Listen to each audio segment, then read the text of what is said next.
एक बात कही है कि बच्चों को आप जो भी पढ़ा रहे हो, जो भी कंटेंट दे रहे हो, वो उसके वास्तविक जीवन से कनेक्ट करके देना चाहिए, ताकि बच्चे रियल लाइफ में उसका एप्लीकेशन, उसका यूज यहाँ पर कर सके। खाली ज्ञान, किताबी ज्ञान उसको मत दीजिए, ठीक है। अब आप लोगों ने देखा होगा ओपन बुक एग्जाम चल रहे हैं, जिसके बारे में आपके एग्जाम में भी क्वेश्चन आ चुका है। ये बहुत सी वो चीजें जो मैं मौखिक रूप से, मतलब ओरली आपके सामने डिस्कस करता हूँ, और कई क्वेश्चन आज तक एग्जाम में से पूछे भी जा चुके हैं। अब जब आपके बोर्ड के एग्जाम होते थे, जब आपके और हमारे बोर्ड के एग्जाम होते थे, तो बोर्ड के एग्जाम के अंदर हम लोग फर्रे बनाकर लेकर जाते थे। कौन कौन एग्जाम के अंदर फर्रे बनाकर लेकर गया, जल्दी से अपने हाथ खड़े कर लो। कौन कौन फर्रे बना के लेकर गया, अपने हाथ खड़े कर लो, ठीक है। तो छोटी छोटी सी चिट बनाते थे हम लोग, कागज के ऊपर लिख लिया, ठीक है। कागज के ऊपर लिखकर किसी को यहाँ पर, जैसे ये आपकी बाजू है, ठीक है, इसके अंदर यहाँ पर डाल लिया, अपने यहाँ पर पॉकेट के अंदर डाल लिया, एक जीन्स के बराबर में छोटी सी और पॉकेट होती है, वहां पर डाल लिया, ज्योमेट्री के अंदर डाल लिया, कुछ बाथरूम के अंदर डाल के आ जाते थे कुंजी को, ठीक है। तो इस प्रकार से हम लोग एग्जाम के अंदर जो करते थे, चीटिंग यहाँ पर करते थे, बुक को ही लेकर चले जाते थे, ठीक है।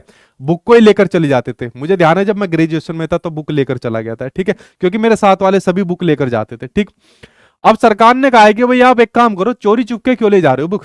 आप, अगर आपका बोर्ड का एग्जाम है, इस बुक को लेकर जाओ एग्जाम के अंदर। अब कहोगे तो मजे आ गए इनके, हमारी बारी में ऐसा क्यों नहीं हुआ?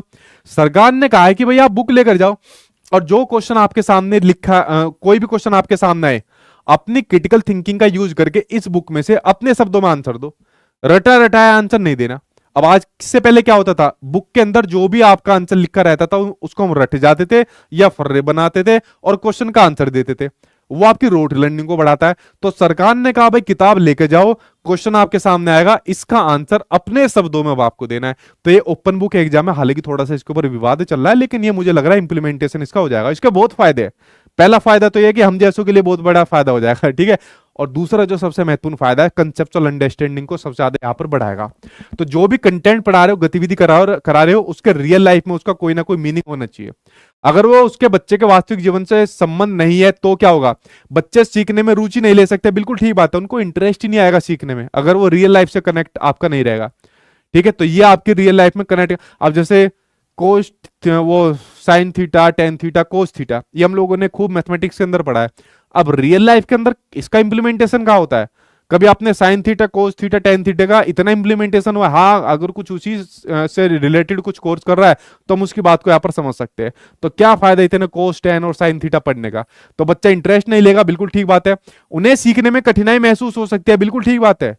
हमें ही कठिनाई महसूस होती थी, sine theta, cos theta, tan theta, उनकी वैल्यूज ही नहीं पता होती थी। फिर क्या काम करते थे, बनाओ इसकी भी पर्ची, पर्ची सी पूरे पेज पर बना दी, रखो यहाँ पर, टेंशन ही यहाँ पर खत्म करो।